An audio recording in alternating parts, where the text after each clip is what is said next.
Hey students, today we are going to start chemical bonding. In this chapter we are going to study कि chemical bond क्या होता है, why is there formation of chemical bond and what are the different types of chemical bond. तो chemical bond हमारे पास कितने types का होता है, क्यों बनता है और chemical bond होता क्या है, वो हम इस chapter में पढ़ने वाले हैं. जैसे हमें पता है कि हमारे पास जैसे लास्ट चैप्टर में हमने डिस्कस किया था कि वैलेंसी नाम की कोई चीज होती है. तो वैलेंसी हमारे पास वो चीज होती है जो कि किसी एटम की कंबाइनिंग कैपेसिटी होती है. कंबाइनिंग कैपेसिटी मींस कि कितने इलेक्ट्रॉन्स दे करके या ले करके वो एटम आपके पास नोबल गैस कॉन्फ़िगरेशन अटेन कर सकता है. और जब वो नोबल गैस कॉन्फ़िगरेशन अटेन कर लेगा तो वो स्टेबल हो जाएगा.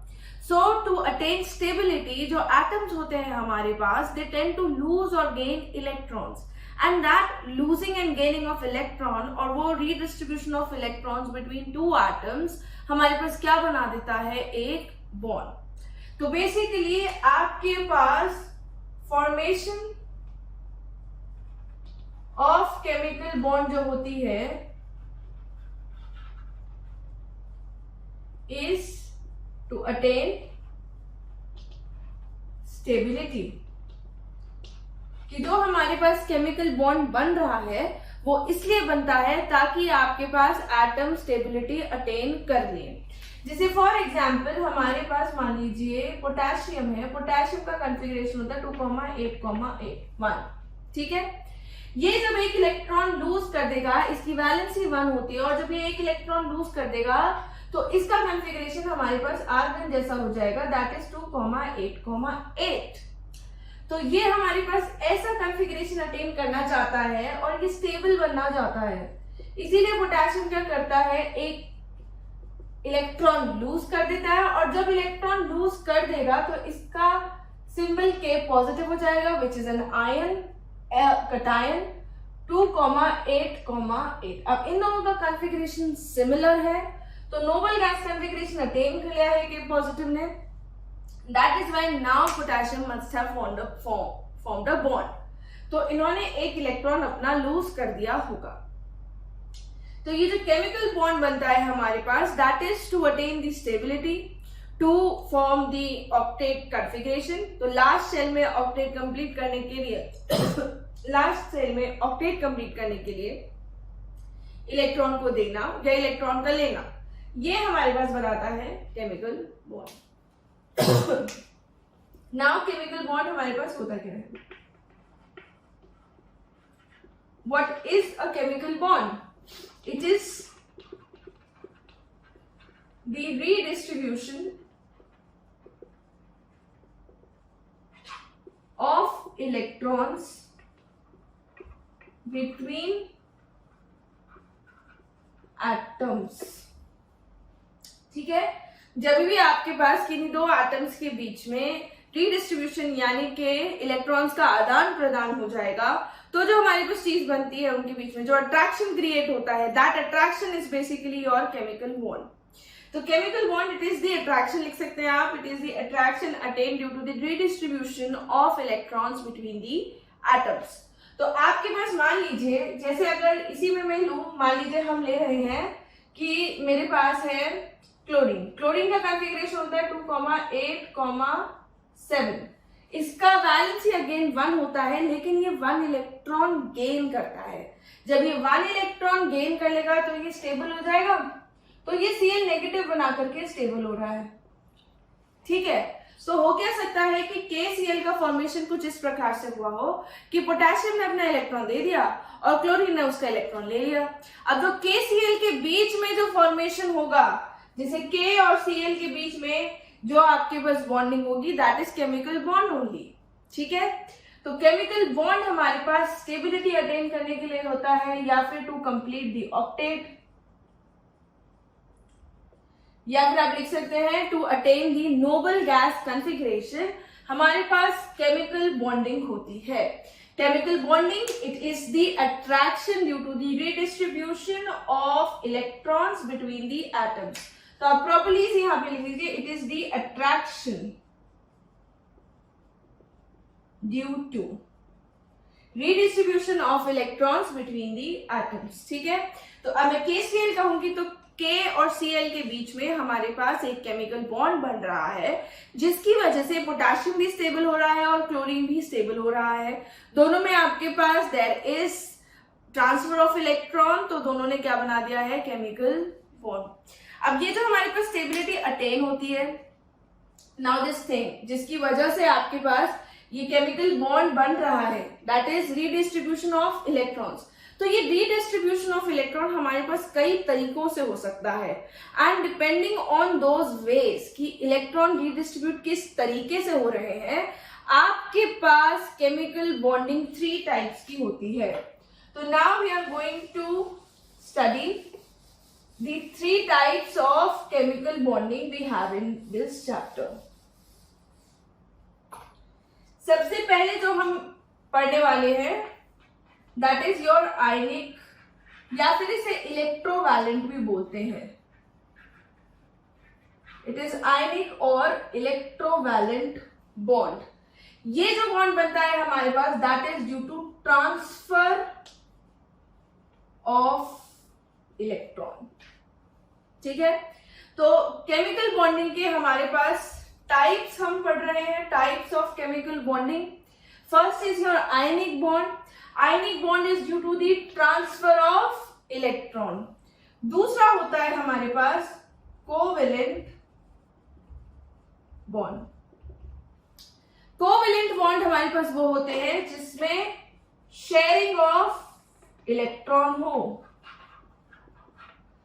ठीक है, शेयरिंग ऑफ इलेक्ट्रॉन हो मतलब एक एटम अपने इलेक्ट्रॉन शेयर कर रहा है या दूसरा एटम अपने इलेक्ट्रॉन शेयर कर रहा है। तो ये एक या फिर बेसिकली 2 या 2 से ज्यादा इलेक्ट्रॉन्स इसके अंदर आएंगे और उनकी शेयरिंग होती है by different atoms, that is your covalent bonding. तीसरा होता है हमारे पास कोऑर्डिनेट बॉन्ड। कोऑर्डिनेट बॉन्ड हमारे पास तब बनता है जब हमारे पास शेयरिंग ऑफ इलेक्ट्रॉन हो, ये चीज सेम है, by only 1 atom to the other. मतलब जो इलेक्ट्रॉन पेयर शेयर हो रहा है, जो शेयरिंग हो रही है, उसमें जो इलेक्ट्रॉन्स आ रहे हैं वो किसी एक ही एटम से बिलोंग करते हैं। बेसिकली आयनिक बॉन्डिंग आप ऐसे कह सकते हैं, मान लीजिए हमारे पास 2 बच्चे हैं, एक बच्चे के पास एक टॉफी थी, उसने इस टॉफी को इसे दे दिया। ये हमारे पास क्या है, ionic bonding. There is transfer of toffee, transfer of electron. Then we have covalent bonding. हमारे पास 2 बच्चे हैं, इसके पास एक टॉफी है, इसके पास एक टॉफी है। ठीक है, इन्होंने कहा कि इसे हाफ हाफ कर लेते हैं, या रादर आप ले लीजिए, किसके पास 2 टॉफीज है, इसके पास 2 टॉफीज है। इन्हें कहा एक ये मेरी टॉफी तुम ले लो, एक ये मैं ले लेता हूं। ठीक है, हियर आपके पास क्या हुआ, शेयरिंग दोनों तरफ से, एक ने अपना एक टॉफी एक को दिया और दूसरे का एक टॉफी ले लिया। ठीक है, कोऑर्डिनेट बॉन्डिंग होती है हमारे पास कि जो आपके पास शेयर्ड पेयर है, जो ये 2 टॉफी शेयर हो रही हैं, ये दोनों सिर्फ इसी की हो, शेयर दोनों के साथ हो रही हैं, बट बिलोंग किसको कर रही है, सिर्फ इसको। ठीक है, इसमें क्या हुआ, दोनों ने अपना एक एक टॉफी शेयर किया है, देयर इज शेयरिंग, लेकिन दोनों की तरफ से हो रही है। यहाँ पे शेयरिंग का जो आपके पास फैक्टर है, that is due to only 1 of the atom. तो जो दोनों इलेक्ट्रॉन शेयर होंगे, शेयर का मतलब होता है कि दोनों तरफ से कंट्रीब्यूशन हो, या फिर कंट्रीब्यूशन अगर हो रहा है किसी एक तरफ से भी, तो वो दोनों ही पार्टिसिपेट कर रहे हैं उसके अंदर, दोनों ही उसका लाभ उठा रहे हैं। आयनिक बॉन्ड में अगर एक ने इलेक्ट्रॉन दे दिया, वो दूसरे के पास चला गया। अब जिसने दे दिया उसका उससे कोई वास्ता नहीं है, that atom is not doing anything with that electron. उसने अपना इलेक्ट्रॉन दे दिया, अब इसको कोई मतलब नहीं है उस इलेक्ट्रॉन से। कोवेलेंट बॉन्डिंग में क्या हो रहा है, there is sharing of electron. एक इलेक्ट्रॉन एक एटम दे रहा है, ये 2 भी दे सकते हैं, तो ये वाला भी 2 शेयर करेगा। तो एक इलेक्ट्रॉन एक अगर शेयर कर रहा है तो ये वाला एटम भी अपना इलेक्ट्रॉन शेयर कर रहा है, और जो ये शेयर्ड पेयर ऑफ इलेक्ट्रॉन है इसके बेनिफिट्स दोनों एटम को मिल रहे हैं।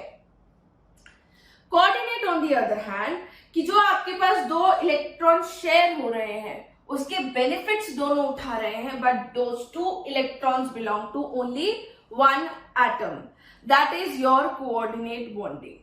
तो ये हमारे पास छोटा सा इनका ब्रीफ में डिस्कशन है कि आयनिक बॉन्ड क्या होता है और कोवेलेंट बॉन्ड क्या होता है और कोऑर्डिनेट बॉन्ड क्या होता है। Now we are going to study all these three in some elaborated form, और इनके कौन से एग्जाम्पल्स हमारे सिलेबस में है हम इनको भी थोड़ा सा इलैबोरेशन में डिस्कस करेंगे। तो first we are going to study the ionic और इलेक्ट्रोवैलेंट बॉन्ड। तो जैसे मैंने कहा इलेक्ट्रोवैलेंट बॉन्ड जो है आपके पास that is due to the transfer of electron. तो ट्रांसफर ऑफ इलेक्ट्रॉन होने के लिए हमें क्या चाहिए पहले हम वो देखेंगे कि ये इलेक्ट्रोवैलेंट बॉन्ड आपके पास बनता किस किस में है। It forms between a metal and a non metal, ठीक है। मेटल जिसकी वैलेंसी हो आपके पास 1 2 3 और नॉन मेटल जिसकी वैलेंसी हो आपके पास 1 2 3, ठीक है। तो ये हमारे पास इलेक्ट्रॉन का ट्रांसफर बेसिकली क्यों हो पाएगा? इलेक्ट्रॉन का ट्रांसफर तब हो पाएगा जब किसी के पास आउटर मोस्ट शेल में इतने ही कम इलेक्ट्रॉन्स हो कि उन इलेक्ट्रॉन्स को बहुत इजीली रिमूव किया जा सकता है। ध्यान से सुनिएगा मेरी बात, because we are going to use these terms in conditions for electrovalent bond formation. तब आपके पास इलेक्ट्रोवैलेंट बॉन्ड बनेगा जो एटम आपके पास इजीली इलेक्ट्रॉन लूज कर सकता है। तो आउटर मोस्ट शेल में कम ही इलेक्ट्रॉन्स होने चाहिए, ज्यादा हो गए तो वो गेन कर सकता है। ऐसे ही नॉन मेटल आपके पास वो वाला रिएक्ट करेगा जो इजीली इलेक्ट्रॉन गेन कर सकता है। और इलेक्ट्रॉन गेन कौन सा नॉन मेटल कर सकता है? जिसको कम इलेक्ट्रॉन्स की आवश्यकता हो अपने आउटर मोस्ट शेल के अंदर। तो जैसे किसी को सिर्फ एक चाहिए इलेक्ट्रॉन, कम एनर्जी लगानी है, ले लो एक इलेक्ट्रॉन। 2 इलेक्ट्रॉन चाहिए, कम एनर्जी लगानी है, और 3 इलेक्ट्रॉन के लिए भी कंपैरेटिवली 4 इलेक्ट्रॉन से कम एनर्जी चाहिए होती है। तो आयनिक बॉन्ड का फॉर्मेशन हमारे पास एक ऐसे मेटल के में होगा जिसकी वैलेंसी 1 2 या 3 हो, और ऐसे नॉन मेटल में होगा जिसकी वैलेंसी 1 2 या 3 हो। तो बेसिकली क्या है आपके पास इसमें ट्रांसफर ऑफ इलेक्ट्रॉन हो रहा है, तो इसमें एक कटायन बन जाएगा और दूसरी चीज क्या बन जाएगी? अनायन, ठीक है। There will be 1 cation and there will be 1 anion. जो इलेक्ट्रॉन लूज कर रहा है वो क्या बनाएगा? कटायन, और जो इलेक्ट्रॉन गेन कर रहा है वो क्या बनाएगा आपके पास? Anion. So by transfer of electron between a metal and a non metal whose valencies are 1 2 3, formation of cation and anion, ठीक है। Now conditions necessary for electrovalent bond, क्या कंडीशंस होनी चाहिए? फर्स्ट, जो आपके पास मैंने कहा एटम इजीली इलेक्ट्रॉन लूज कर देगा, तो इजीली इलेक्ट्रॉन लूज कर रहा है इसका मतलब क्या है? आयनाइजेशन एनर्जी उसकी क्या होनी चाहिए? कम। तो there should be low IE of metal, ठीक है। तो जितना आपके पास आयनाइजेशन एनर्जी मेटल का कम होगा उतना बेटर वो इलेक्ट्रॉन लूज कर सकता है, उतना ज्यादा आयनिक कंपाउंड्स वो बना सकता है। तो this will have low ionization energy of metal so that it will be easy to remove the electron from the outer most shell of the atom. दूसरा हमारे पास होना चाहिए high electron affinity of non metal, जिसको भी electron दिया जा रहा है उस एलिमेंट की इलेक्ट्रॉन गेन करने की टेंडेंसी भी हाई होनी चाहिए। तो इलेक्ट्रॉन क्योंकि वो इजीली गेन कर ले, दैट इज व्हाई उसकी इलेक्ट्रॉन एफिनिटी जो होनी चाहिए बहुत ज्यादा होनी चाहिए। सो एनायन का फॉर्मेशन हमारे पास ताकि इजी हो जाए। So low ionization energy of metal so that it is easy to lose the electron. Formation of cation is easy. High electron affinity of non-metal, so that there will be ease in gaining the electron. Anion formation will be easy. Third होगा आपके पास high electronegativity difference.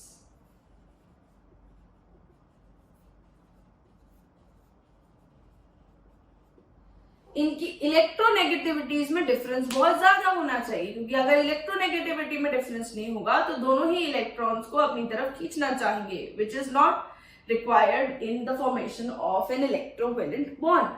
तो क्योंकि दोनों अपनी तरफ electrons को खींचना चाहेंगे, इसीलिए इलेक्ट्रोनेगेटिविटी का डिफरेंस ज्यादा होना चाहिए, ताकि एक इलेक्ट्रॉन दे दे और दूसरा इलेक्ट्रॉन ले ले. तो इसीलिए these are the conditions required for the formation of electrovalent bond, कि आपके पास मेटल की आयनाइजेशन एनर्जी कम होनी चाहिए, इलेक्ट्रॉन एफिनिटी नॉन मेटल की ज्यादा होनी चाहिए, और इलेक्ट्रोनेगेटिविटी का डिफरेंस उनके बीच में बहुत ज्यादा होना चाहिए. जैसे हमने लास्ट चैप्टर में पढ़ा था, सीजियम की इलेक्ट्रोपॉजिटिविटी सबसे ज्यादा होती है, इसका मतलब इलेक्ट्रॉन वो सबसे इजीली डोनेट कर देता है, और फ्लोरीन का जो इलेक्ट्रॉन गेन करने का टेंडेंसी है वो ज्यादा होता है, ऑल्दो इलेक्ट्रॉन एफिनिटी क्लोरीन की ज्यादा होती है, बट इलेक्ट्रोनेगेटिविटी फ्लोरीन की सबसे ज्यादा होती है. तो सीजियम फ्लोराइड अगर आपके पास बनेगा, ये मोस्ट आयनिक कंपाउंड हो जाएगा. ठीक है, इसका आयनिक बेसिकली जो कंपाउंड बनेगा सीजियम फ्लोराइड का, ये आपके पास बहुत ज्यादा आयनिक नेचर का बनेगा, क्योंकि एक ने अच्छे से इलेक्ट्रॉन दे रखा है, दूसरे ने अच्छे से इलेक्ट्रॉन गेन कर रखा है. इनका इलेक्ट्रोनेगेटिविटी का डिफरेंस भी बहुत ज्यादा है, आयनाइजेशन एनर्जी इसकी बहुत कम है, और फ्लोरीन की इलेक्ट्रॉन एफिनिटी बहुत ज्यादा है. ठीक है, तो these are the conditions necessary for the formation of electrovalent bond. अब इतना हमने पढ़ लिया है, तो कुछ इलेक्ट्रोवैलेंट बॉन्ड भी बना लेते हैं, mainly going through those bonds जो हमारे लिए ज्यादा सिलेबस के अंदर है. First is your NaCl. NaCl में सोडियम का अकेला अगर सोडियम देखा जाए कॉन्फ़िगरेशन होता है 2,8,1, और क्लोरीन होता है हमारे पास 2,8,7. सोडियम जो है हमारे पास, ये एक इलेक्ट्रॉन इजीली डोनेट कर देगा, क्योंकि इसे अपना ऑक्टेट कंप्लीट करना है, नियॉन की नोबल गैस कॉन्फ़िगरेशन इसको अटेन करनी है. तो ये एक इलेक्ट्रॉन लूज करके क्या बना लेगा, सोडियम कटायन, और Cl क्या करेगा, एक इलेक्ट्रॉन गेन करके Cl नेगेटिव आयन बना लेगा. This will now reach to the configuration of argon 2,8,8. तो दोनों क्या कर रहे हैं, हमारे पास बना लेंगे NaCl, जिसमें आपके पास Na पॉजिटिव है और Cl नेगेटिव है.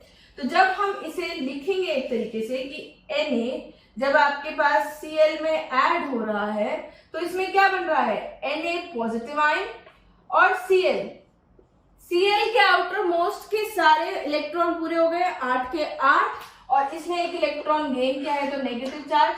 तो हम बेसिकली अनायन को इस तरीके से दिखाते हैं, जितने भी इलेक्ट्रॉन उसके आउटर मोस्ट शेल में आएंगे, it is electron dot structure. Outer most shell में जितने इलेक्ट्रॉन्स है, उन इलेक्ट्रॉन्स को आप डॉट से रिप्रेजेंट करेंगे. सोडियम का आउटर मोस्ट शेल खाली हो गया, अब इसका जो दूसरा वाला आउटर मोस्ट शेल है वो सेकेंड आउटर मोस्ट शेल है, लेकिन हम उसको नहीं लेंगे because it is a cation, उसने इलेक्ट्रॉन लूज कर दिया, जो पहले आउटर मोस्ट शेल थी वो खाली हो चुकी है. क्लोरीन हमारे पास अब 8 इलेक्ट्रॉन हो गए, तो हमने उसे ब्रैकेट के अंदर इसलिए दिखाया क्योंकि हमने ये इलेक्ट्रॉन्स बनाए हैं, और उसके ऊपर क्या लगा दिया, नेगेटिव चार्ज, क्योंकि इसने एक इलेक्ट्रॉन गेन किया है. तो ये हमारे पास पॉजिटिवली चार्ज बन गया, ये हमारे पास नेगेटिवली चार्ज बन चुका है. तो सोडियम हमारे पास Na पॉजिटिव, Cl हमारे पास Cl negative. So this is the formation of NaCl. जो भी आयनिक कंपाउंड्स हमारे पास प्रॉपर्टीज दिखाते होंगे, जो हम आगे स्टडी करेंगे, वही प्रॉपर्टीज हमारे पास NaCl शो करता है.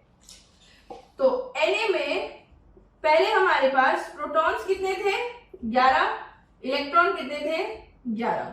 ठीक है, जब इसने एक इलेक्ट्रॉन दे दिया, तो इसके पास Na पॉजिटिव में प्रोटॉन कितने हैं, 11, पर इलेक्ट्रॉन कितने हो गए, 10. जब आपके पास प्रोटॉन जितना भी नंबर ज्यादा हो जाता है उतना पॉजिटिव चार्ज आपके पास एटम पे आ जाता है। दिस यू मस्ट नो कि उस तरीके का कैटायन बन जाएगा।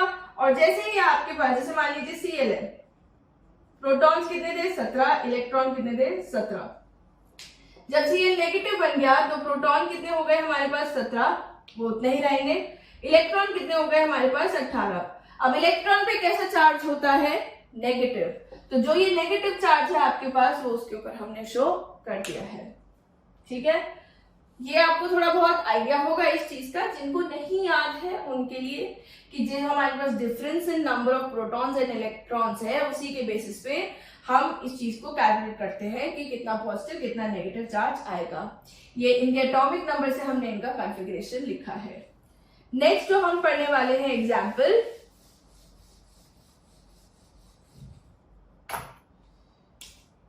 That is of MgCl2।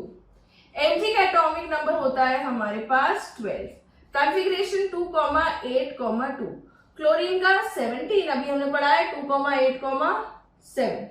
ठीक है, Mg जो है हमारे पास मैग्नीशियम, ये 2 इलेक्ट्रॉन गेन करके स्टेबल हो जाएगा। तो Mg क्या करेगा, अपने 2 इलेक्ट्रॉन लूज कर देगा, सॉरी गेन करके नहीं, लूज करके स्टेबल होगा।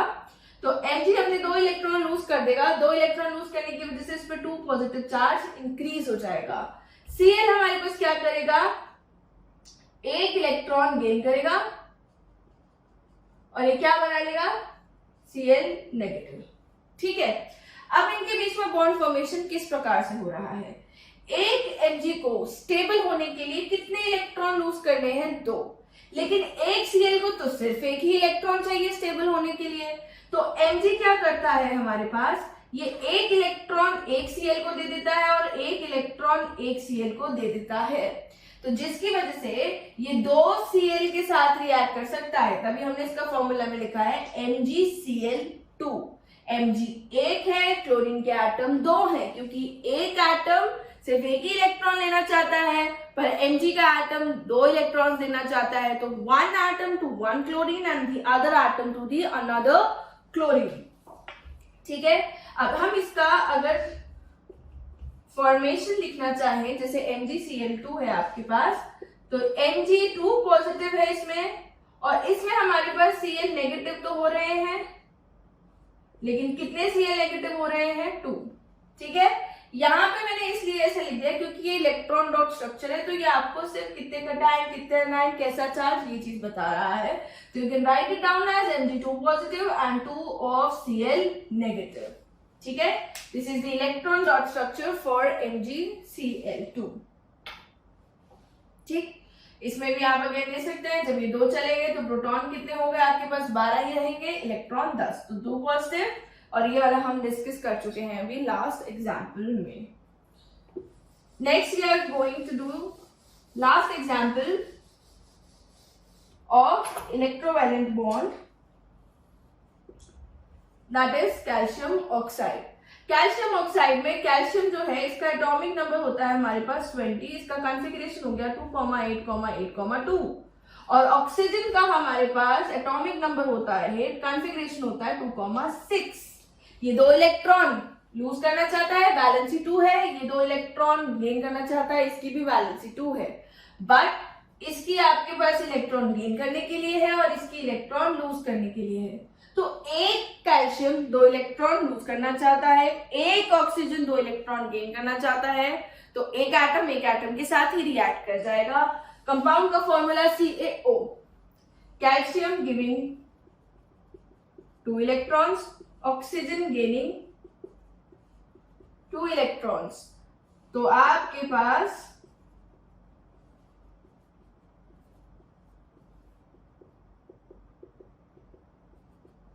This is the structure. ये हमारे पास मैंने कपल्स में बना दिए हैं, ये पेयर में electrons. This is the electron dot structure, Ca+O ऐसे बन जाएगा। आप इसको रिएक्शन को अगर बैलेंस करना चाहते हैं, क्योंकि ऑक्सीजन हमारे पास सिंगल फॉर्म में जनरली प्रेजेंट नहीं होता, तो आप 2 लिख सकते हैं और फिर यहाँ पे 2 लिख सकते हैं, तो ऐसा twice the number of this हो जाएगा। ठीक है, this is what you do in balancing, but if only the electron dot structure is asked, आप ये चीज लिख सकते हैं। ठीक है। जो हमारे पास ये कटायन और अनायन बनेंगे वो अपने इंडिविजुअल एटम से बहुत ज्यादा स्टेबल होंगे। इनका कलर जो होगा इनके इंडिविजुअल एटम के कलर से डिफरेंट होता है, ठीक है। जैसे मान लीजिए क्लोरीन है, क्लोरीन गैसियस फॉर्म में प्रेजेंट होता है। क्लोरीन का कलर हमारे पास येलोइश कलर का होता है, थोड़ा सा ग्रीनिश येलोइश, और अगर आपके पास ये नेगेटिव आयन हो जाएगा तो वो कलरलेस हो जाता है। ऐसे ही हमारे पास बहुत सारे कंपाउंड्स में जब आपके पास कटायन बन जाता है फ्रॉम द न्यूट्रल एटम तो आपके पास कलर का चेंज आ सकता है, स्टेट का चेंज आ सकता है। You can notice all of these. ऐसे Na positive will be colourless, और Na आपके पास नॉर्मली सोडियम होता है, it is silverish grey colour का होता है वो हमारे पास। तो now we are coming to the properties of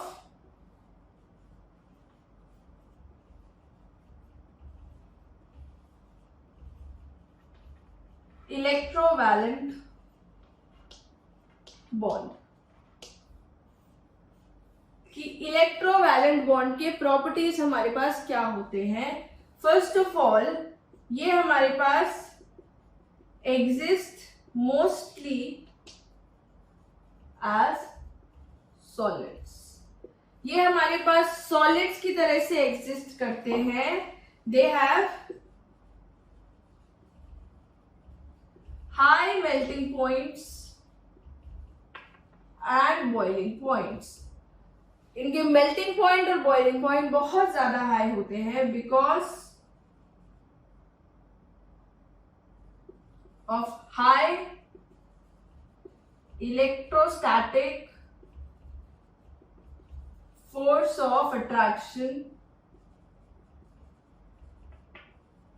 between cation and anion। जो कटायन और अनायन होते हैं, क्योंकि एक पे पॉजिटिव चार्ज है और एक पे नेगेटिव चार्ज है, तो उनके बीच में इलेक्ट्रोस्टैटिक फोर्सेस ऑफ अट्रैक्शन बहुत ज्यादा होते हैं। तो जब हम उसे मेल्ट करना चाहते हैं तो वो बहुत मुश्किल से मेल्ट हो पाते हैं। दैट इज वाई ये हमारे पास सॉलिड स्टेट्स में एग्जिस्ट करते हैं। तो उन फोर्सेस को तोड़ने के लिए हमें बहुत ज्यादा एनर्जी प्रोवाइड करनी पड़ती है। They are highly soluble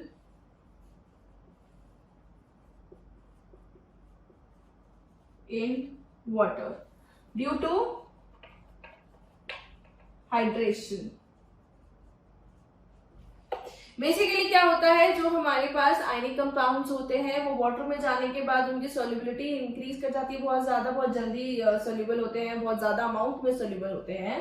that is because कि आपके पास अगर कोई कटायन है ए पॉजिटिव और कोई अनायन है बी नेगेटिव, तो इस वाले का हाइड्रेशन इस तरीके से हो जाएगा कि जो हमारे पास H2O होता है उसमें H पॉजिटिव आयंस होते हैं और OH नेगेटिव आयंस होते हैं, ठीक है। इन आयंस को छोड़ के फिलहाल हम ये इलेक्ट्रोनेगेटिविटी में बोल सकते हैं कि हाइड्रोजन से ज्यादा इलेक्ट्रोनेगेटिव ऑक्सीजन होता है।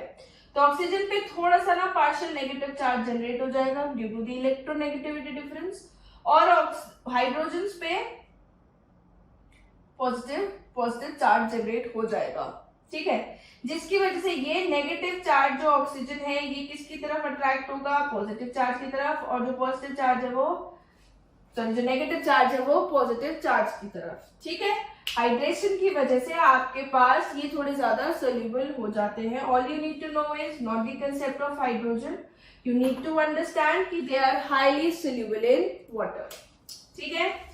इनकी don't conduct in solid state.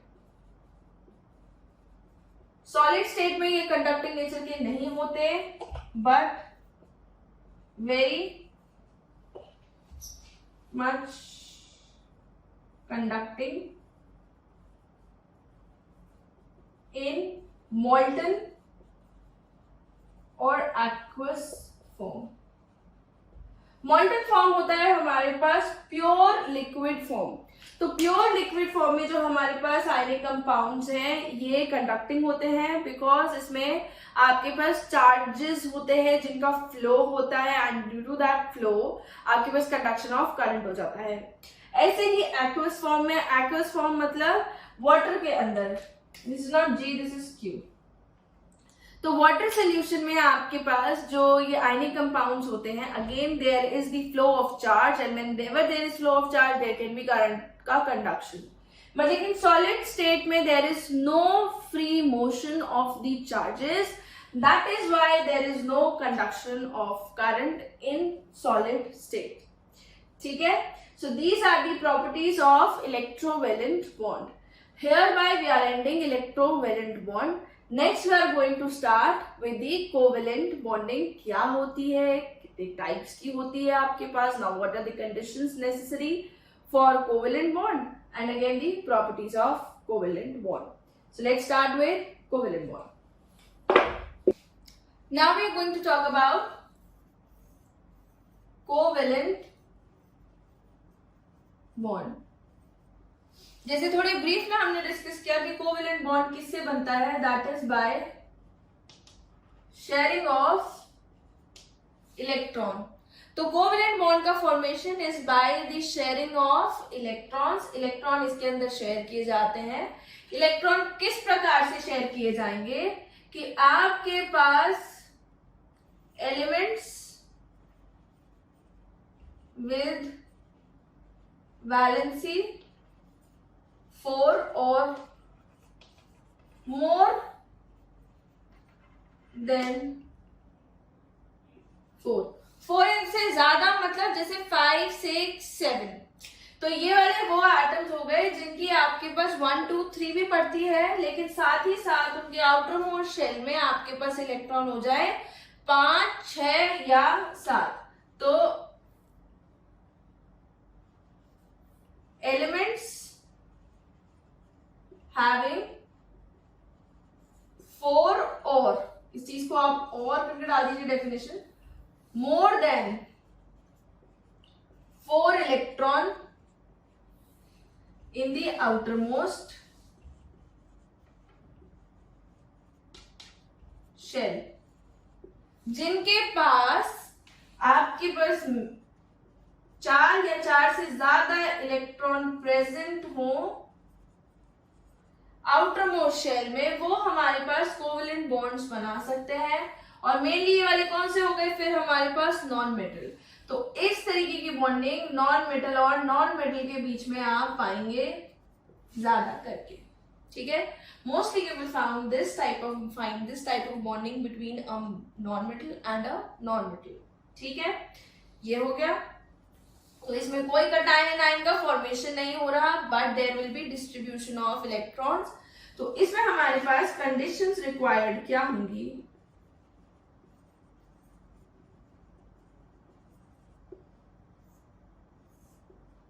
Share करने के लिए इलेक्ट्रॉन्स।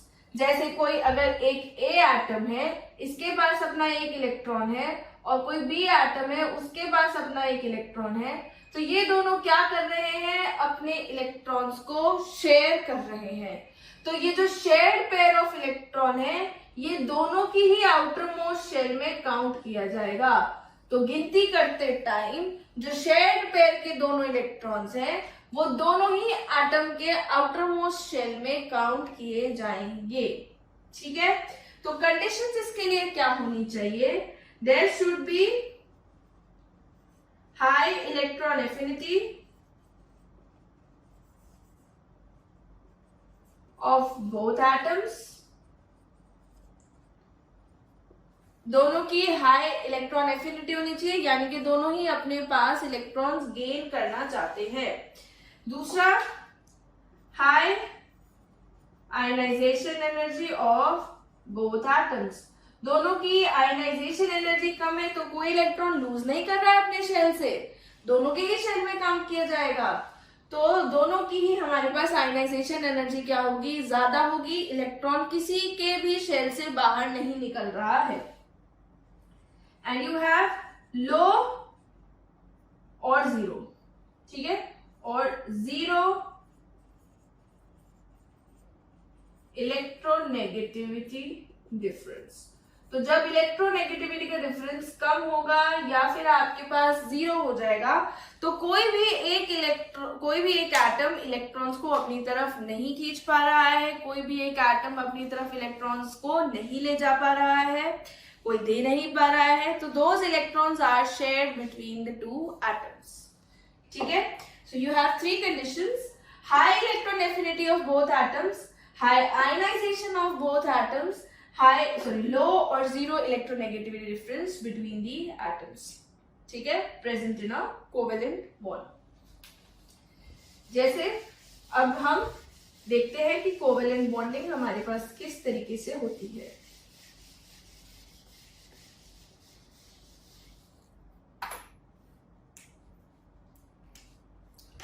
तो इसमें हम पहले ये चीज लिख लेते हैं: शेयरिंग ऑफ इलेक्ट्रॉन. आपके पास सिंगल इलेक्ट्रॉन अगर शेयर हो रहा है, टू इलेक्ट्रॉन्स शेयर हो रहे हैं फ्रॉम ईच एटम, हर एटम से, from each atom, from each atom. या फिर आपके पास three electrons from each atom. ठीक है, एक एक इलेक्ट्रॉन, दो दो इलेक्ट्रॉन, तीन तीन इलेक्ट्रॉन. ठीक है, सिंगल वाली को कहते हैं हम single bonding. Two electron each को हम कहते हैं डबल बॉन्डिंग, और थ्री इलेक्ट्रॉन ईच को कहते हैं हम ट्रिपल बॉन्डिंग. ठीक है, तो सिंगल बॉन्ड, डबल बॉन्ड और ट्रिपल बॉन्ड इनके नाम होते हैं. आप चाहें तो इनके साथ में लिख सकते हैं: this is the formation of single bond, this is the formation of double bond and this is the formation of triple bond. जैसे एग्जाम्पल हम ले रहे हैं, एग्जाम्पल में हम मान लीजिए ले रहे हैं HCl. हाइड्रोजन हमारे पास एक नॉन मेटल है और क्लोरीन भी हमारे पास एक नॉन मेटल है. तो जो हाइड्रोजन हमारे पास नॉन मेटल है, ये इलेक्ट्रॉन लूज भी कर सकता है और गेन भी कर सकता है, इस प्रकार का नॉन मेटल है. तो ये क्या करेगा, हाइड्रोजन इलेक्ट्रॉन शेयर कर लेगा क्लोरीन के साथ. हाइड्रोजन के पास एक इलेक्ट्रॉन है, क्लोरीन के पास आपके पास 2, 8, 7 इतने इलेक्ट्रॉन्स होते हैं. लेकिन जब हम इलेक्ट्रॉन डॉट स्ट्रक्चर बनाते हैं तो मैंने कहा हम कौन से वाले काउंट करेंगे, सिर्फ आउटर मोस्ट शेल के इलेक्ट्रॉन्स. ठीक है, तो हाइड्रोजन के पास आउटर मोस्ट शेल में कितने इलेक्ट्रॉन है, 1. सपोज ये इसका इलेक्ट्रॉन है. क्लोरीन के पास आउटर मोस्ट शेल में कितने इलेक्ट्रॉन्स हैं, 7. Let's just make the 7 electrons and needed to be made in pair. तो ये क्या करेगा, हाइड्रोजन अपना एक इलेक्ट्रॉन क्लोरीन के साथ में शेयर कर लेगा, एक ही बेचारे के पास शेयर करने के लिए, जिसकी वजह से क्या होगा, क्लोरीन के पास अब कितने इलेक्ट्रॉन्स हो गए आउटर मोस्ट शेल में. मैंने कहा शेयर्ड पेयर वाले इलेक्ट्रॉन्स दोनों के आउटर मोस्ट शेल में काउंट किए जाएंगे. Now chlorine will have 8 electrons, 7 तो थे ही और ये भी अब इसके में काउंट होने लगा. तो chlorine will have 7 electrons in the outermost shell. On the other hand, hydrogen का ड्यूप्लेट कंप्लीट हो गया क्योंकि हाइड्रोजन के पास 2 इलेक्ट्रॉन हो गए उसके आउटरमोस्ट शेल के अंदर. ठीक है, तो इसे आप डायरेक्टली इस तरीके से भी लिख सकते हैं. इसको बनाने का मतलब है there is single covalent bond present between hydrogen and chlorine. One electron is going from hydrogen and the other one is participating from chlorine. ठीक है, तो this is your covalent bond. अब जैसे मान लीजिए हम डबल बॉन्ड देखना चाह रहे हैं. डबल बॉन्ड फॉर एग्जांपल हम ले रहे हैं, सपोज हमारे पास है ऑक्सीजन एंड ऑक्सीजन. ऑक्सीजन का O2 मॉलिक्यूल है. ऑक्सीजन में आपके पास 6 इलेक्ट्रॉन आउटर मोस्ट शेल में होते हैं. ठीक है, दूसरे ऑक्सीजन के पास भी 6 इलेक्ट्रॉन आउटर मोस्ट शेल में है. ठीक, तो दोनों ने क्या किए, अपने 2 इलेक्ट्रॉन शेयर कर लिए क्योंकि दोनों को कितने इलेक्ट्रॉन्स की जरूरत थी, 2. तो 2 कोवेलेंट बॉन्ड बनाने के लिए अपने भी तो 2 इलेक्ट्रॉन शेयर करने पड़ेंगे. यहाँ पे सिर्फ इसको एक एक की जरूरत थी तो एक इलेक्ट्रॉन दिया, एक ले लिया, कंप्लीट.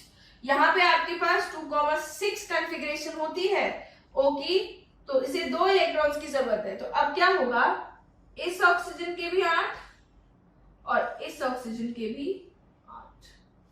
ठीक है, आप इसे डायरेक्टली ऐसे भी लिख सकते हैं. This is the electron dot structure for O2. Now let's do one example for the triple bonding. Carbon के कंपाउंड्स में हमारे पास बहुत ज्यादा पाई जाती है single bond, double bond and triple bond. This one was the double bond, so you can mention it here. इससे पहले वाला सिंगल बॉन्ड था. अब हम देख रहे हैं, जैसे मान लीजिए CH C2H2, this is the example third. ठीक है. कार्बन इसमें क्या करता है, एक कार्बन एक हाइड्रोजन के साथ सिंगल बॉन्ड बना लेता है और 3 ट्रिपल बॉन्ड, मतलब 3 नहीं, एक ट्रिपल बॉन्ड बना लेता है कार्बन के साथ. और ये हाइड्रोजन, क्योंकि कार्बन का कॉन्फ़िगरेशन होता है 2,4. कार्बन को कितने इलेक्ट्रॉन्स चाहिए अपने आउटर मोस्ट में और गेन करने कितने हैं, 4. तो ये क्या करते हैं, अपना एक इलेक्ट्रॉन, वैसे तो चारों ही, ये 3 इलेक्ट्रॉन इसने 3 इस वाले कार्बन के साथ में शेयर कर लिए. तो इस कार्बन के अब आउटर मोस्ट शेल में कितने हो गए, 8 इलेक्ट्रॉन. आप काउंट कर सकते हैं, 1 2 3 4 5 6 7 8. And similarly, this carbon will have 8 electrons in the outermost shell. This hydrogen will have 2 electrons in the outermost shell, and this hydrogen will have 2 electrons in the outermost shell. ठीक है. तो जो मैंने पहले बनाया था आप उसे भी बना सकते हैं. Like this is the structure. ठीक है. ये हमारे पास स्ट्रक्चर हो गया है. 3 बॉन्ड शेयर हो रहे हैं. कार्बन के पास 4 बॉन्ड थे. सपोज ये वाले इस कार्बन के बॉन्ड है, इलेक्ट्रॉन है, और ये वाले जो डॉट डॉट में दिखाए हैं ये इसके हैं, और हाइड्रोजन के हम सपोज डॉट से ही शो कर रहे हैं. Now this is triple bonding. This bond is triple bond. Carbon और हाइड्रोजन के बीच में बने जाना वो वाला बॉन्ड हमारे पास सिंगल बॉन्ड होगा. इस एग्जाम्पल में कार्बन और कार्बन का ट्रिपल बॉन्ड बन रहा है. कार्बन कार्बन के साथ सिंगल भी बना सकता था, डबल भी बना सकता था. इस केस में 3 बना करके स्टेबल हो गया है. अगर और कोई केस होता हो सकता था 2 बना के भी स्टेबल हो जाता, बाकी के 2 बॉन्ड किसी और के साथ बना लेता. कार्बन टोटल करके 4 कोवेलेंट बॉन्ड बनाता है, क्योंकि उसे 4 इलेक्ट्रॉन्स की जरूरत होती है. 4 यहाँ पे बना रहा है, 1 2 3 4, बट उसमें से एक जो है वो क्या है, triple bond, because they are sharing of 3 electron each. ठीक है, 3 electron from each atom. This is covalent bonding. हम रिक्वायरमेंट्स कर चुके हैं. Now we have done what is covalent bonding. अब थोड़ा सा हम इसको H2O में भी समझ लेते हैं और NH3 में. आपके पास यदि अगर H2O है, मैंने वैसे अभी हाइड्रेशन में थोड़ा बहुत इसका इस्तेमाल किया था. हाइड्रोजन के पास एक इलेक्ट्रॉन होता है to share, to give, to gain 1 electron. Oxygen के पास इसको चाहिए बेचारे को 2 इलेक्ट्रॉन्स.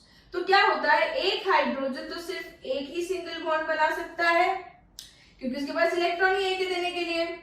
और फिर ये क्या करता है, ऑक्सीजन दूसरे वाले हाइड्रोजन के साथ आपके पास सिंगल बॉन्ड बना लेता है. इसका एक इलेक्ट्रॉन इसने यहाँ शेयर कर दिया, एक इलेक्ट्रॉन यहाँ शेयर कर दिया. अब इसके पास कितने बच गए, 4 इलेक्ट्रॉन. अगर आपके पास जो भी सबसे ज्यादा, मेनली हम कह लीजिए जो बीच वाला एटम है, जो सेंट्रल एटम है, mostly it is the less electronegative atom. लेकिन आपके पास H2O वगैरह में हाइड्रोजन को छोड़ के आपके पास जो भी सबसे लेस इलेक्ट्रोनेगेटिव एटम होगा वो सेंट्रल एटम होगा. और अगर हाइड्रोजन है और आपके पास कोई इलेक्ट्रोनेगेटिव एलिमेंट है तो that electronegative atom will act as the central atom. ठीक है. तो इस केस में oxygen is the central atom. Hydrogen को छोड़ करके बाकी जितने भी एटम्स हैं उसमें से आपके पास एक सेंट्रल एटम होता है. सेंट्रल एटम वो होता है जिसके ऊपर बेसिकली सारी चीजें बॉन्डेड होती हैं. ठीक. तो वो सबसे मोस्टली लेस इलेक्ट्रोनेगेटिव एलिमेंट होता है. अगर हाइड्रोजन ही है उसके अलावा तो सबसे ज्यादा इलेक्ट्रोनेगेटिव वाला भी काउंट किया जा सकता है. तो ऑक्सीजन के ऊपर हम देख रहे हैं कि ऐसे 2 इलेक्ट्रॉन है जो कि पार्टिसिपेट नहीं कर रहे हैं बॉन्डिंग में. तो इनका अगर हम देखें तो ये क्या कर रहे हैं, ये पेयर की तरह फॉर्म्ड है, क्योंकि ये 4 इलेक्ट्रॉन है. 4 इलेक्ट्रॉन मतलब 2 पेयर्स. तो जो ये हमारे पास होते हैं इन्हें हम कहते हैं lone pair. Lone pair. Electrons on the central atom which do not participate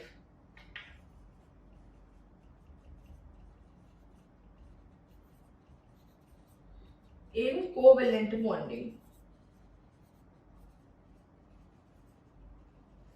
ठीक है, और जो पार्टिसिपेट कर जाते हैं वो क्या कहलाते हैं, बॉन्ड पेयर। तो ये वाला इलेक्ट्रॉन पेयर और ये वाला इलेक्ट्रॉन पेयर क्या है हमारे पास, बॉन्ड पेयर। तो H2O में हमारे पास 2 लोन पेयर है और 2 क्या है, bond pair. 2 lone pair, 2 bond pairs. ठीक है, bond pair, electrons, pair of electrons, you can say pair of electrons because there will be 2 electrons. तो पहले electrons which participate in the pair of electrons which participate in covalent bonding। तो जो covalent bonding में हमारे पास participate कर रहे हैं वो हमारे पास क्या हो जाएंगे, बॉन्ड पेयर। ठीक है, अब इसके साथ में एक और एग्जांपल देख लेते हैं हम, that is of NH3। Nitrogen के आउटर मोस्ट में कितने इलेक्ट्रॉन्स, 5।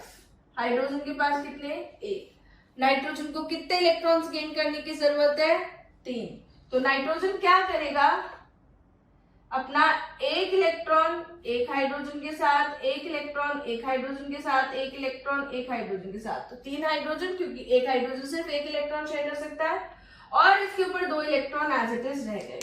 ठीक है, नाउ दिस अगेन 2 इलेक्ट्रॉन बच गए तो एक पेयर हो गया, तो it has 1 lone pair and it has 3 bond pairs. तो NH3 में आपके पास एक लोन पेयर होता है और 3 बॉन्ड पेयर्स होते हैं। लोन पेयर की आवश्यकता हमको पड़ेगी किसमें, कोऑर्डिनेट बॉन्डिंग में। So this is lone pair, 1 lone pair and these are 3 bond pairs.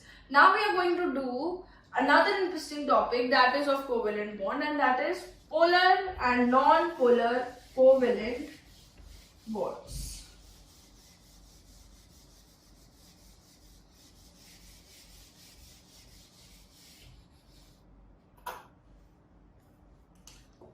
Types of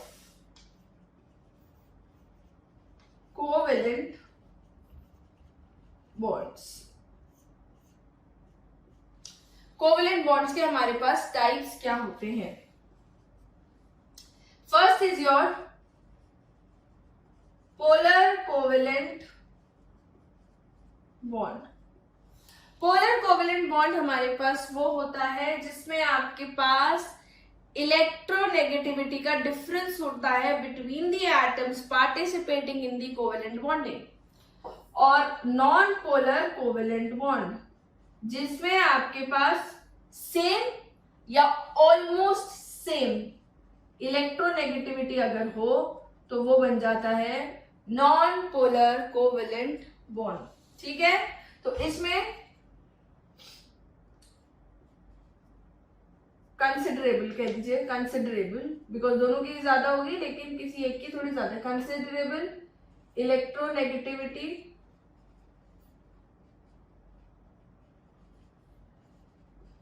difference between the atoms in covalent bond, 0 or negligible electronegativity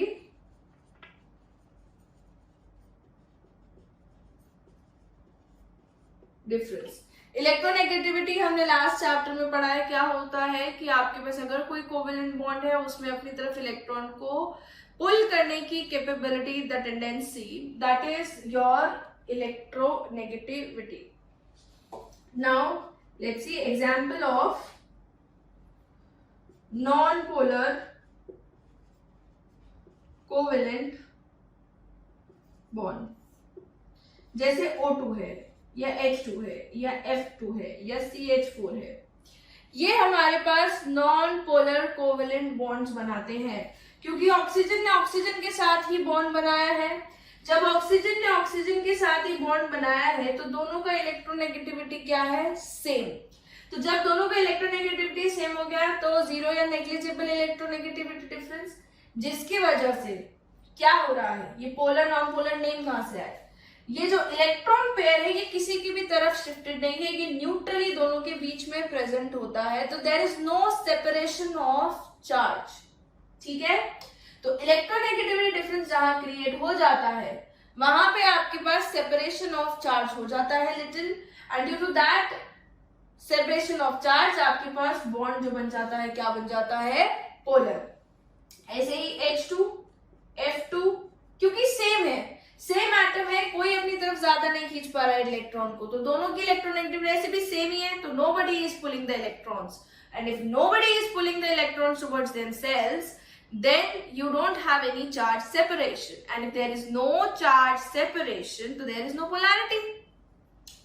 CH4 में हमारे पास कार्बन 4 बॉन्ड बनाता है अलग अलग हाइड्रोजन के साथ। कार्बन की और हाइड्रोजन की इलेक्ट्रोनेगेटिविटी ऑलमोस्ट आसपास की रेंज की होती है, कार्बन की 2.2 एंड हाइड्रोजन 2.1। तो दोनों की क्योंकि सिमिलर सी इलेक्ट्रोनेगेटिविटी है, तो जिसकी वजह से इस शेयर पेयर ऑफ इलेक्ट्रॉन को या इस शेयर पेयर ऑफ इलेक्ट्रॉन को या इस शेयर पेयर ऑफ इलेक्ट्रॉन को या इस शेयर पेयर ऑफ इलेक्ट्रॉन को कोई भी एटम अपनी तरफ नहीं खींच पाता है, जिसकी वजह से इनके बीच में कार्बन और हाइड्रोजन के बीच में बना हुआ बॉन्ड भी क्या हो गया, नॉन पोलर कोवेलेंट बॉन्ड। ठीक है, और फिर आता है आपके पास पोलर कोवेलेंट बॉन्ड।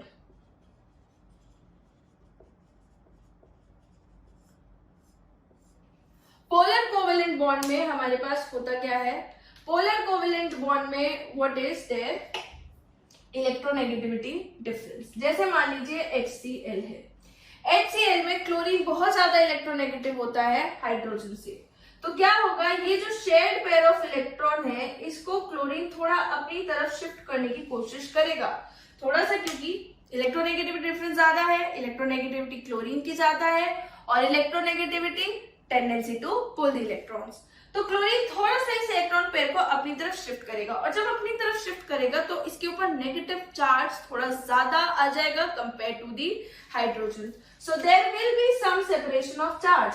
हाइड्रोजन थोड़ा डेल्टा पॉजिटिव हो जाएगा, क्लोरीन थोड़ा डेल्टा नेगेटिव हो जाएगा, ठीक है, जिसकी वजह से चार्जेस सेपरेट हो गए, कुछ डिस्टेंस पे है, तो ये क्या बन गया आपके पास, पोलर कोवेलेंट बॉन्ड। इसमें एक तरीके से दो पोल बन गए ना, जैसे नॉर्थ पोल साउथ पोल वगैरह होते हैं, वैसे ही आपके पास एक पॉजिटिव और एक negative side of the molecule हो गया।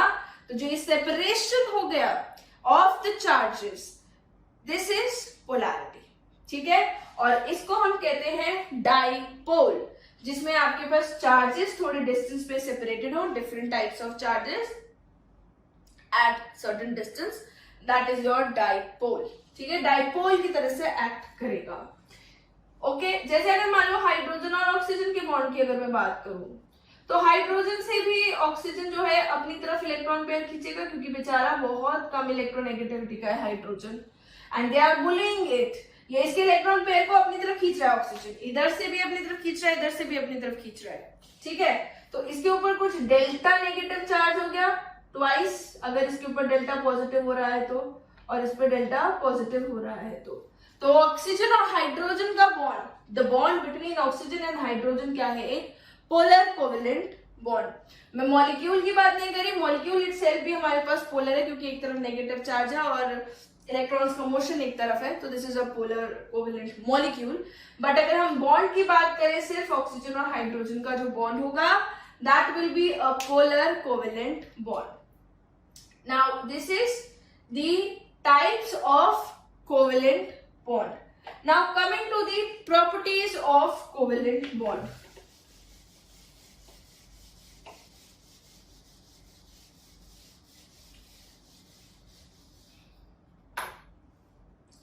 Properties of covalent bond, they are mostly opposite to those of the ionic bond. Mostly in gaseous or liquid states, ठीक है, mostly in gaseous or liquid state. Low melting point and boiling point, low solubility in water, ठीक है, and they have less or no conductance, तो इनका conductance या तो आपके पास zero होगा या फिर क्या होगा, कम होगा। अब ये हम कंडक्टेंस कैसे चेक करते हैं, जैसे मान लीजिए हमारे पास एक बीकर गिवन है, उस बीकर में हमारे पास एक सोल्यूशन गिवन है जिसका हमको कंडक्टिविटी चेक करना है। तो इसे हम क्या कहते हैं, लिक्विड सोल्यूशन को इलेक्ट्रोलाइट। इसके अंदर हमने एक एनोड लगाया और एक हमने कैथोड लगाया, ठीक है। यहाँ पे हमने एमीटर लगा रखा है करंट डिटेक्ट करने के लिए। दिस इज द एनोड, तो पॉजिटिव टर्मिनल। कैथोड आएगा आपके पास नेगेटिव टर्मिनल से। यहाँ हमने लगा दिया एक bulb. This is the battery. अब मैं देखना चाह रही हूं कि मैंने यहाँ पे क्या रखा, फॉर एग्जाम्पल जब फर्स्ट केस के अंदर NaCl, तो बल्ब ग्लो करेगा क्योंकि NaCl कैसा है, एक आयनिक कंपाउंड। NaCl पानी में जाने के बाद डिसोसिएट हो जाएगा Na पॉजिटिव आयंस में और Cl नेगेटिव आयंस में, and due to that flow of charge आपके पास क्या होगा, conduction of current, and the bulb will glow. ये पॉजिटिव चार्ज, ये negative charge. So this is the anode. Always remember anion go to anode and cation goes to cathode. That is why positively charged is anode and negatively charged is cathode. Suppose मेरे पास MgCl2 था, ये भी current conduct करेगा, ionic compound है ये मेरे पास। But suppose I have sugar solution, it will not conduct क्योंकि शुगर मेरे पास होती है C6H12O6 and it is a covalent compound, carbon hydrogen oxygen, इनके बीच में कोवेलेंट बॉन्डिंग से बनता है, तो बल्ब ग्लो नहीं करेगा, ठीक है। ऐसे ही हमारे पास मान लीजिए if I have like lime solution, lemon juice, so the bulb will not glow. The bulb will not glow because lemon juice again it comes in the category of covalent bonds. जो ज्यादा करके हमारे पास organic चीजें होती है, उन organic चीजों में कोवेलेंट बॉन्डिंग होती है, that is why they don't conduct current so easily. तो यहाँ पे आपके पास बल्ब ग्लो नहीं करेगा। This is the electrical conductance जो हमने देख लिया है थोड़ा छोटा सा ही कि क्या कैसे कंडक्ट करवाएंगे। इसमें हमने लिया है इलेक्ट्रोलाइट, जिसको बेसिकली हम स्टडी कर रहे हैं, जिसमें हम करंट का देख रहे हैं conductance, and these are the electrolytes. अगर हमने ये इलेक्ट्रोलाइट ले लिए, this is the ionic bond, this is the ionic bond, that is your electrovalent bond, and covalent bond and covalent bond, not the coordinate bond वाला covalent, मतलब CB is for covalent bond, ठीक है। These are the properties of covalent bond. Next we are going to study coordinate bond, and that is the last section of our chapter, coordinate bonds. Now we are going to do the last section, that is your coordinate bond. Coordinate bond जैसे हमने अभी थोड़ी देर पहले discuss किया था, coordinate bond it is due to sharing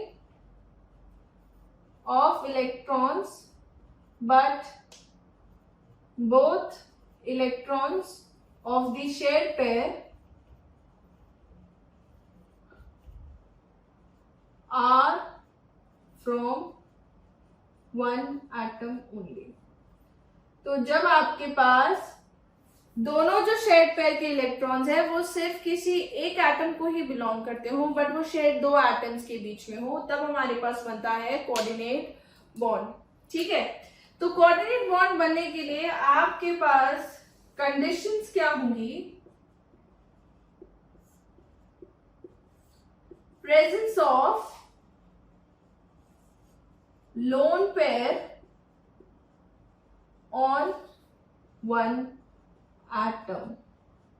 जो atoms आपके पास बॉन्ड बना रहे हैं कोऑर्डिनेट वाला, उसमें से किसी एक के पास लोन पेयर होना बहुत जरूरी है, क्योंकि अगर लोन पेयर नहीं होगा तो दो इलेक्ट्रॉन्स शेयरिंग वाले किसी एक की तरफ से कैसे आ पाएंगे। बट ऑब्वियस, अगर सिर्फ एक इलेक्ट्रॉन है तो सिर्फ एक इलेक्ट्रॉन शेयर नहीं कर रहे हैं हम कोऑर्डिनेट में, we are saying two electrons are being shared and those two electrons are from one atom. So there should be the presence of lone pair. दूसरा होता है आपके पास capacity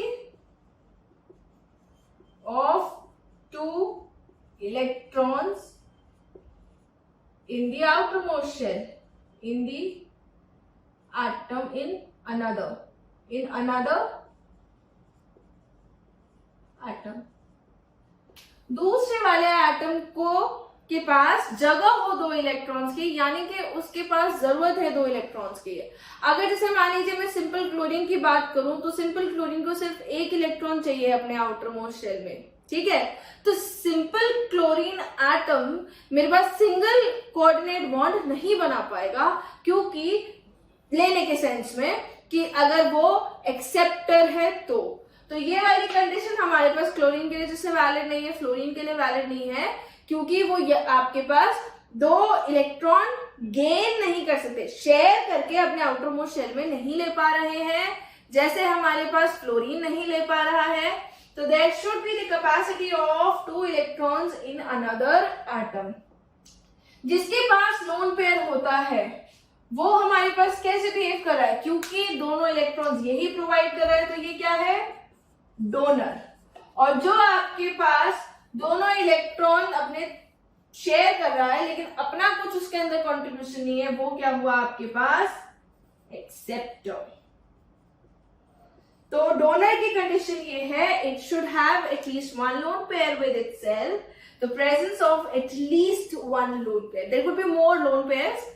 एंड एक्सेप्टर की कंडीशन क्या है, there should be the capacity for two electrons in the outer most shell, ठीक है। तो जैसे फॉर एग्जाम्पल अगर हम देखें, मेरे पास मान लीजिए H2O है या मेरे पास NH3 है, ठीक है। H2O में हमने अभी देखा कि आपके पास दो लोन पेयर्स हैं, तो H2O हमारे पास इस तरीके से एक्ट कर सकता है।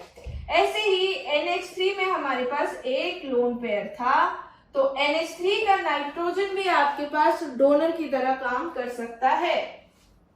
हम मान लीजिए एक्सेप्टर के फॉर्म में ले रहे हैं H पॉजिटिव आयन को।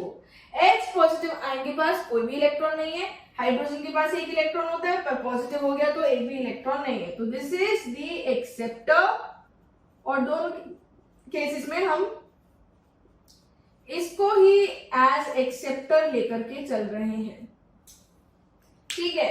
तो आपके पास एक तो बन जाएगा अमोनियम आयन और एक बनेगा हाइड्रोनियम आयन। कैसे, जो ये H2O है ये H पॉजिटिव आयन के साथ रिएक्ट करेगा और ये बना देगा H3O पॉजिटिव। इसके अंदर हमारे पास क्या हो रहा है, जो ऑक्सीजन था उसने अपने दोनों लोन पेयर में से एक लोन पेयर इस वाले हाइड्रोजन के साथ शेयर कर लिया है, so it has shared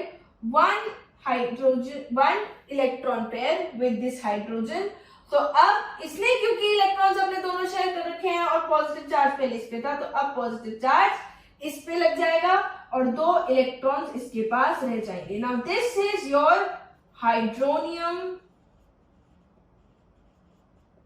ion, ठीक है, this is your hydronium ion. अब जैसे मान लीजिए हम इसी चीज को NH3 के अंदर देखना चाहते हैं, suppose we want to see this thing in NH3। अब इसको यहीं पे लिख लीजिएगा कि हमारे पास NH3 है, उसमें H पॉजिटिव जुड़ रहा है, तो क्या बन जाएगा, NH4, और पॉजिटिव चार्ज तो रहेगा ही रहेगा, ठीक है।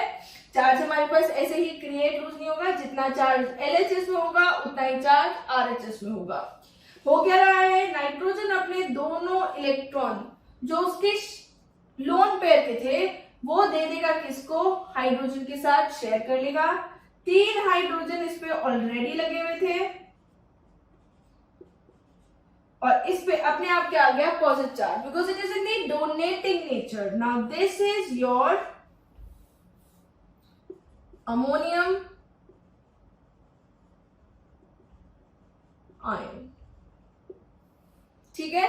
तो यहां पे हमारे पास क्या बना है, अमोनियम आयन, और यहां पे हमने क्या देखा, हाइड्रोनियम आयन। जो वाटर होता है, वाटर में हमारे पास हाइड्रोनियम आयन ही प्रेजेंट होता है। जैसे मान लीजिए हमारे पास वाटर है H2O, H2O हमारे पास कैसे डिसोसिएट हो जाता है, it is a reversible process, H positive और OH नेगेटिव के अंदर, ठीक है। ये H पॉजिटिव अगर दूसरे H2O के साथ कंबाइन हो जाए तो क्या बना लेगा? H3O positive. ठीक है, तो अगर हम इन दोनों को कंबाइन करके लिखें, H2O plus H2O will give H3O positive plus OH negative. ठीक है, तो वाटर के अंदर जो सेल्फ आयोनाइजेशन होता है, this is the self ionization of water. Water के अंदर जो सेल्फ आयोनाइजेशन होता है वो इसलिए होता है क्योंकि H2O आपके पास जब टूट रहा है H पॉजिटिव OH नेगेटिव में, तो H पॉजिटिव आयन H2O पे अटैक कर रहा है, मेकिंग हाइड्रोनियम आयन। तो बेसिकली देखें, दो वाटर मॉलिक्यूल से आपके पास दो आयन्स क्रिएट हो गए हैं, आयोनाइजेशन हो गया है। सेल्फ, किसकी और चीज की आवश्यकता नहीं है, कंपाउंडेड सेल्फ कर रहा है। ठीक है, तो here your coordinate bond is also completed. Please try to do the questions of this chapter from your book and assignment will also be provided. So please, आप इस chapter को revise करिए from your textbook also. Whatever doubts you are having, you can ask to your faculty. Thank you.